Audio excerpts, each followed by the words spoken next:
name of the show is The Way to Go. My name is Alan Bendich. I'm going to be your host. Tonight's guest is Max Bendich, who has just recently turned 100 years old. How's it feel, Pop? Happy 100 plus 2 or 3 days. How does it feel? Yeah. Good.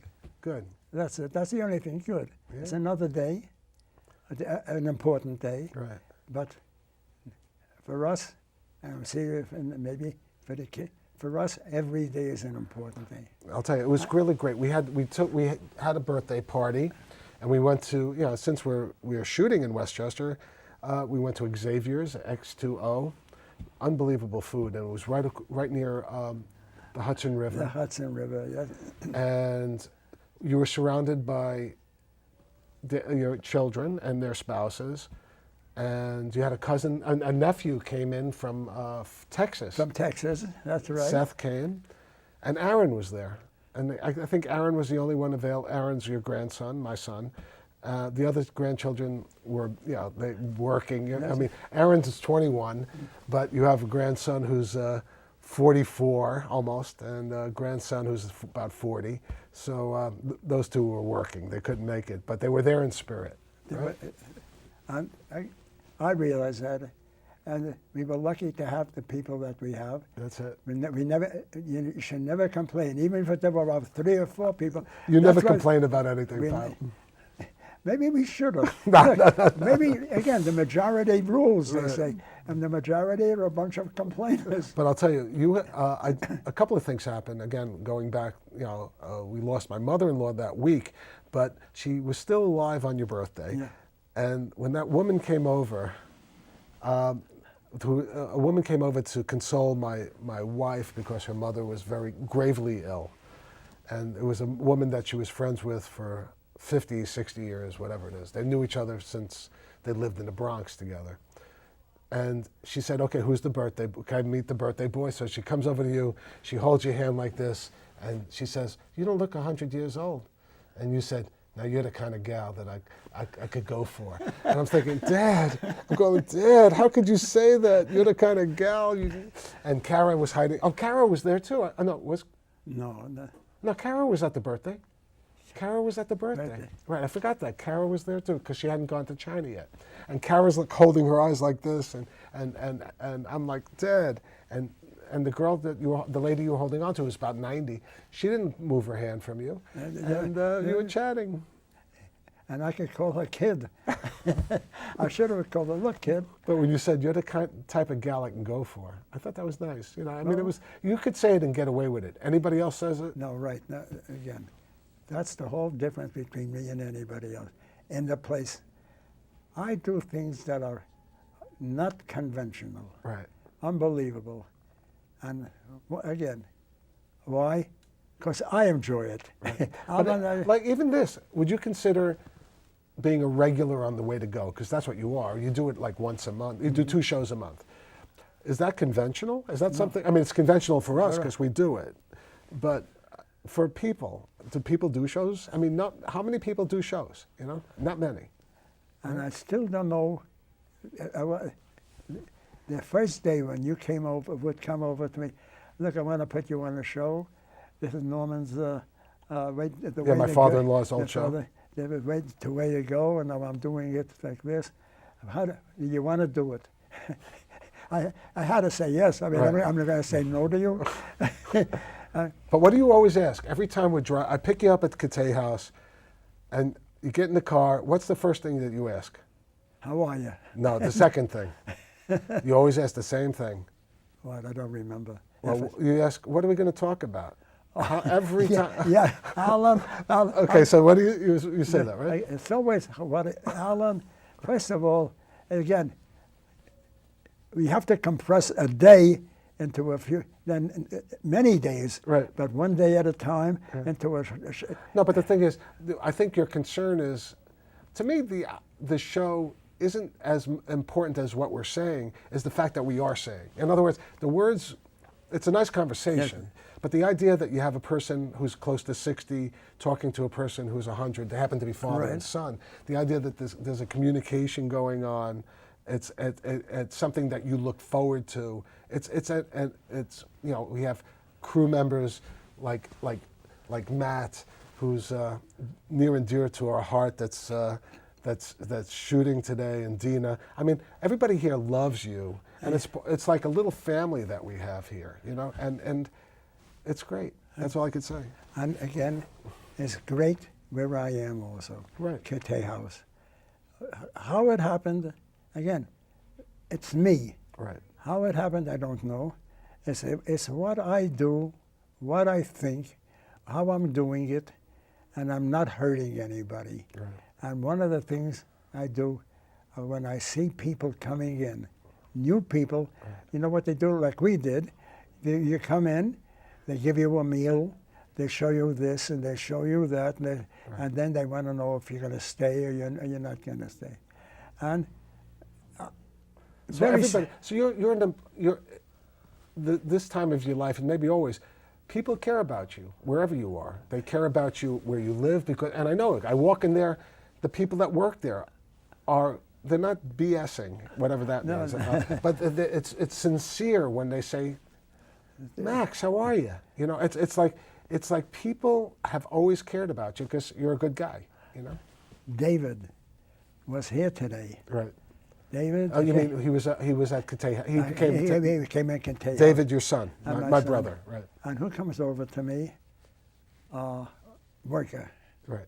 And we know each other. Right. And he's talking, he says to David, boy, there is not another man like your father in this place. Right. And David, I'm not kidding. Right. And you don't do it to hear that. I mean, that's who you are. It's just the way it is. And as we are walking away, the Right. guy goes away, the man goes away, there's another man. He comes over, we shake hands. I'm the only one I think who shakes hands with workers. Maybe that's what it is. Right. And he also says, thank you, Max, everything is okay, Max. So two people today. Right. And David was laughing, said, this is what happens? I said, you know that this is what happens. Right. But you always put other people ahead of yourself. And you're like the master. You want to make sure, like a lot of times you're dancing with the women that you ask to dance because you like to dance with them, but also you're doing it because you know they like to dance. No, so the thing is that you get the pleasure out of giving other people pleasure, and you get pleasure out of helping other people. 100%. I know. And other people might, it's real and it's true about you. No, how long are we doing this? Yes. That is the first time I heard it, just what you said. And that's it. That's what I am. Right. I am.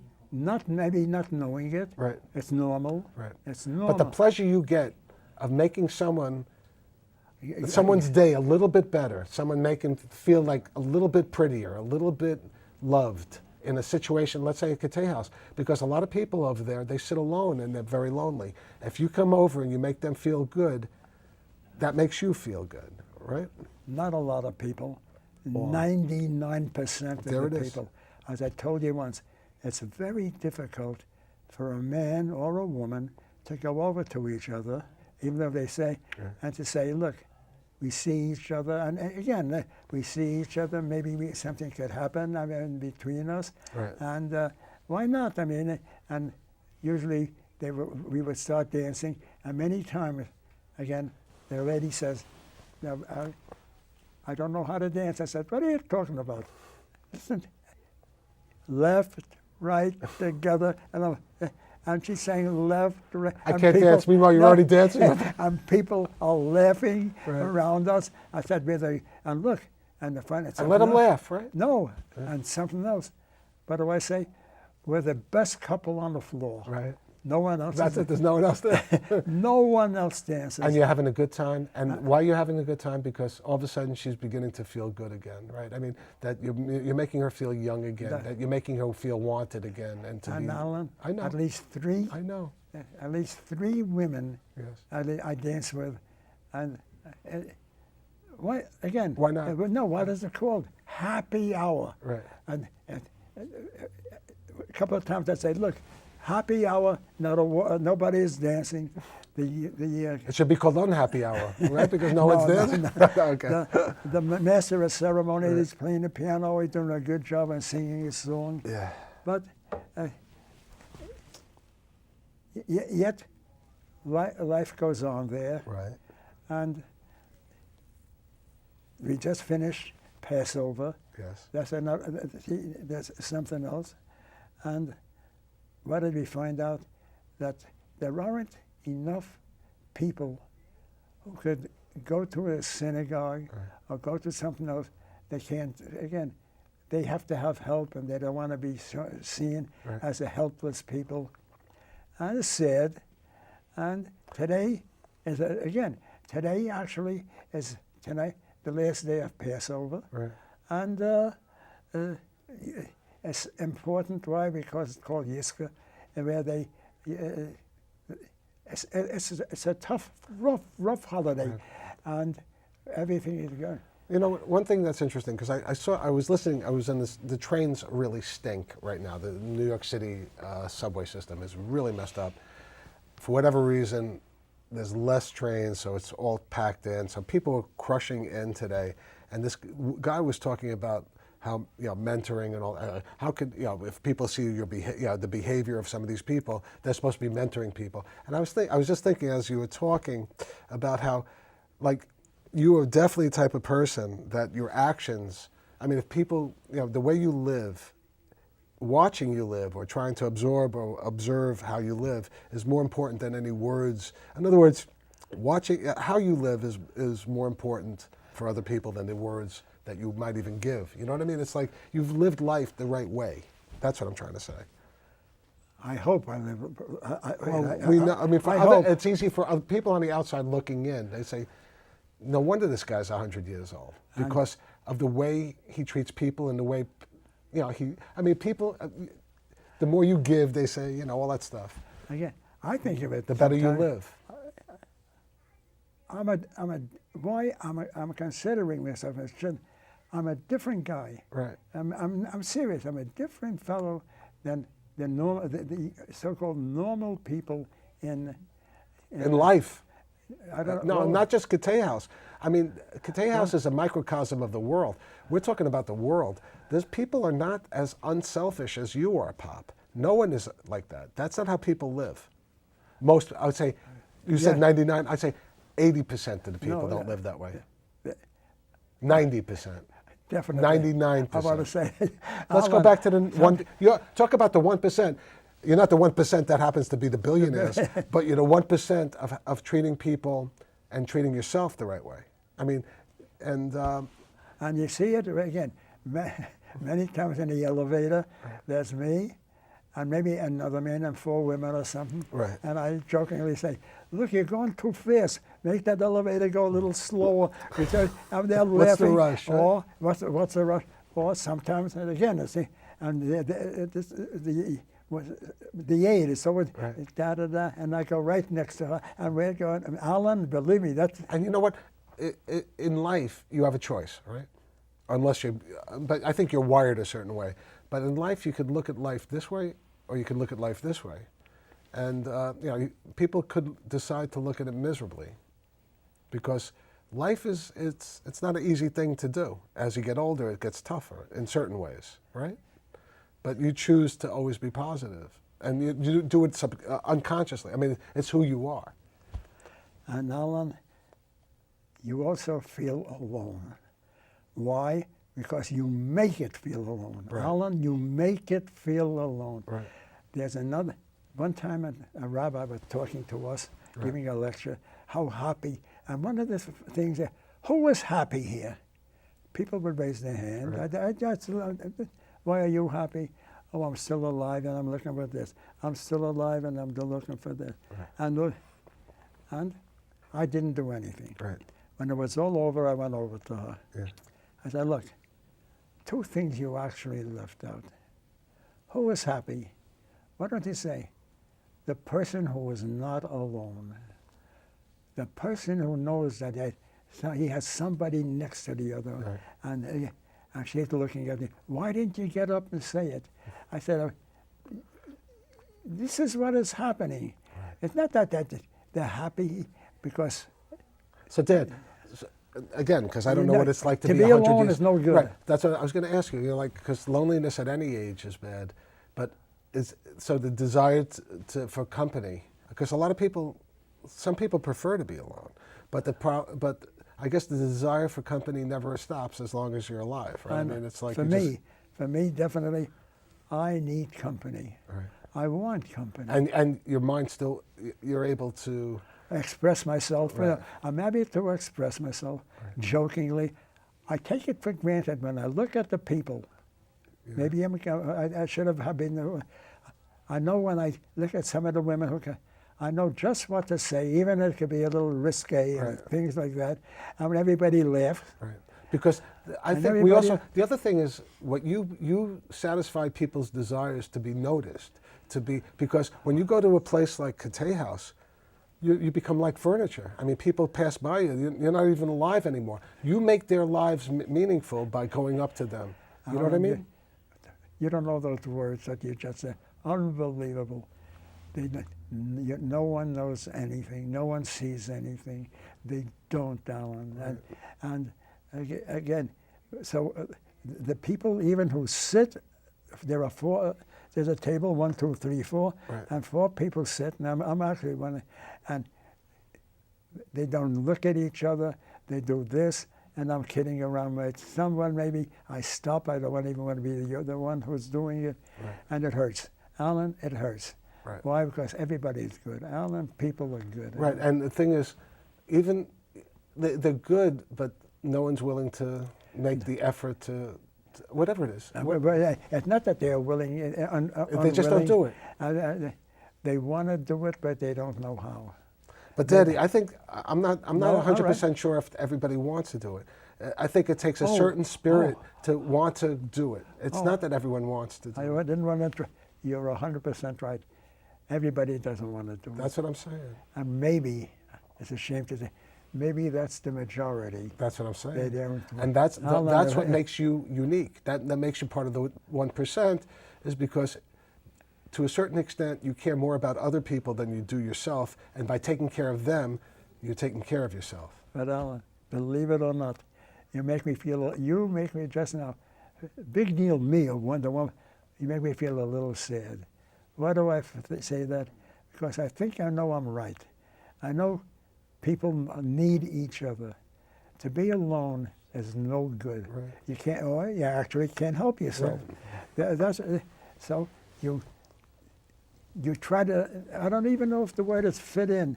I don't know what the word. Right. But You go through the motions almost. all you have to do, if that is possible, that's why you have 4 people sitting. Right. And when I told them, I'll tell it again, that they should have a singles weekend. Right. But 4 people, maybe they'll beat each other up, those 4 people. But just to have some sort of exchange, to care a little bit about each other. But it's tough, you know. But also, I mean, the other thing is, when you start caring about other people, you stop complaining about the aches and the pain. I mean, once you get outside of yourself, then you could experience Alan, you're joy. right. You don't. You're painless. Right. Alan, The same thing like with acting or even doing this show. You go into a different zone. When you just, I mean, like, I'll tell you, today was the worst day, one of the worst days of my life. I was nervous about a meeting, all this other stuff. I was tired, I didn't sleep, you know, going through with Wendy's, you know, mother passing away and all this. It's been a rough week. But now we're here doing this, and it's painless. You know what I mean? It's like free. And is that good? it's wonderful. It's wonderful. Alan. Is that good? It is wonderful. And it's wonderful that we're doing it. Right. It's a shame that other people can't do it. but- and we know those people. Right. And we know those people. Right. And But Dad, I'll put it this way, I mean, you live your whole life like this, but before we even realized that we could do this show, we didn't have this show. You know what I mean? So it was reality, you have to be open to new things, right? I mean, that's something else. And you do that. You're open to new things all the time. You're open to meeting new people, exploring things. You're interested. You watch TV. You go on YouTube. You're watching things. You know, you're still trying to be connected to the world, Whereas a lot of people in your place, they're disconnected. And how do you know what's right? You're right. You never see them. Right. They're in, except when we eat. Right. They don't even go down for special concerts or for movies. They stay in their room, and they have a VCR. I mean, the television. Right. But most of the television have a VCR. You take the CD and you put it in, and it plays, and they look at. They don't go out. You know what, and the interesting thing with Aaron, okay, because we're talking about something that reminds me of something, because a lot of times, you know, we live in a physical environment, but that's not as important as what's going on inside. You're really living inside, in a certain way, your head. I mean, you could view the world different. I mean, it doesn't really matter. I mean, you could live in Kate House and say, God, I can't believe I'm living in this place. That's right, no. But in your mind, it's just another place, and you're living your life, and you have opportunities to meet new people, and you're going to make the best out of a situation and try to help people out. So again, the place that you're living in, or the environment that you're in, you could either let it affect you negatively, or just say that that's just an extraneous thing. It's something that's material. It doesn't mean anything. Oh, wait. And it's That's what you said. Wait, let's try something else. yeah, So, a family comes in, right, older people, to look the place over.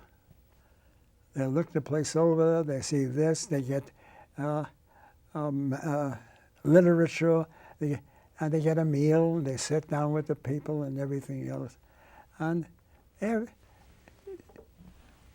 they don't tell you, and they never do, how to act with the other people who are there. right. What do I say? You have your own house, you have your own apartment, whatever it is, it's yours. You're coming into a place now that's totally different. I think you should have A transition specialist or something like that. Specialists to make you feel this is To make it easier. Make it Because you're giving up. understand- When you walk through that door, yes. you give up everything outside Hold the on. door. Wait, right, and we never talked about this. Right. And Alan, I think I'm going to talk about it when I come back to it. Right. We never talked. Because that's the thing. When you walk through that door, you could look at it either way. You could look at it as a one-way down a hole that you're never going to get out of, or just a place where you're going to live your life. And you could look at it two different ways, I think. A lot of people look. You're right. See, that's what first time we're talking about it. Right. They look at it as a place that they're going to live their life out, And die. and it's going to be rotten. Right. And again, I don't know why. Don't ask me. I mean, Right. it's so different from me. Right. And when I think about it, I must have done that type of. I know, and when you first started there, who wants to move in? But you're a resourceful person. You're flexible. And the other thing is, there's been a couple of times a few years ago when you weren't feeling well that I stayed over your house. In the morning, you wake up, you're combing your hair, doing your shirt, you're shaving, and it's like, Dad, you're 98 years old. You're still taking care of yourself. You still want to look good. And I love the fact that you take pride in who you are, and you still want to make the best of every situation that you're in. And that's a cool thing. We're going to talk now about Mom, Yes. your mother, my wife, and we came over here, Right. and they gave us the whatever they did. At They Kate give House. everybody. Right, They right. do, and we left. Right. And we came back to the house. I'm sorry, children. I've lived here most of my life. I'm going to die here. That's what Mom said, right? That's right. Right. That's what Mom said. And David, maybe even you, or me, they knew that I could put an influence on Mom. I know. And I didn't know. I told them forget about it. Right. If Mom says no, Right. you could do it better. And I want to go from that moment on. And when David said to me one time, Dad, you're 80 years old. You shovel snow. Right. You shovel this. You're cleaning the roof. They clear everything that you could think of. He was. And nuts. I think you should go to a place like that. Right. And I would say no. Right. But finally, even if I didn't say no, Mom said no. Right. But first he said that you're 80 years old. Right. 10 years later, You're you're 90. 90. You're 90 years old. You think you're going to reach to be 100? You think you're going to live forever? Forever. But again, they have points. You had a point. But about 4 years after that, It was Mom. we realized it, and I said, let's go. And we came here. Right. I Here in didn't- Nicotay House. I didn't like it. Right. I know you Wait did. a minute. Oh, what was the point in me?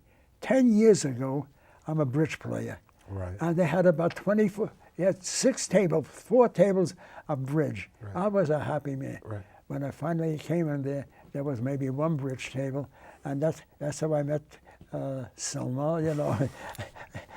We talked Hey. about, I mean again, and it wasn't No, it's good. bad. No, I'm just joking. It's everything's good. I mean, your life is good. You and Dad, you enjoyed it. As crazy as things could get, your life has been interesting. I mean, every aspect of your life has been interesting, Pop. I mean, and you've been like, you've been mentor. You've been. Everybody wishes. I mean, I would put it this way. I think your grandchildren and your children wish they could talk to ladies the way you do. I mean, girls have always been attracted to you, and you've never had a problem in that area. And a matter of fact, I remember you were in the hospital, and this nurse came up to you, and you just were chatting her up, and something like the nurse came up to me and she said, "Don't you wish you were like your dad?" or something like whatever it was, like. Yeah, I do, but I'm amazed, and you still got it, right? I still got it. Yeah. What am I doing with it? Well, what you're doing with it is that you Look, have girlfriends. I'll, not only, I have friends. Right. Alan, not everybody. There's about a very few people that I actually do not like. Right. But the rest of them, there's no reason. Right. It takes a lot for you not to like a person. And again, believe it or not, we have a new group coming in, the nuns. Right. I mean, they're good. There's a group, and even with the nuns, Right. they like me for one reason. I speak differently to them. Any of them your girlfriends? No, just no, kidding. No, That's a but, bad. But again, they're by themselves, Right. and I make sure that at least I am talking to them, Right. and that somebody else. And they appreciate it. And you can see they appreciate. They like me, and I walk with them, and I Right. talk with them, and everything else. And other people start doing the same thing, and. But even like I come out and there's a couple of guys that smoke cigarettes outside. You go over to these guys who are like might not have a leg or something, and you chat them up. Hey, Max, how are you? You know, everybody. You are definitely like the social director there, the unpaid social now director. Now comes this about jokingly. Yeah. I once said to them, look how I'm talking to the people. Right. Maybe I'm the one who's supposed to go and take these people around. But I hate to cut you short on your, because damn, every time these shows, are getting interesting, there's only one thing left to say. You know what that is? That it? That's a wrap. Good night, folks.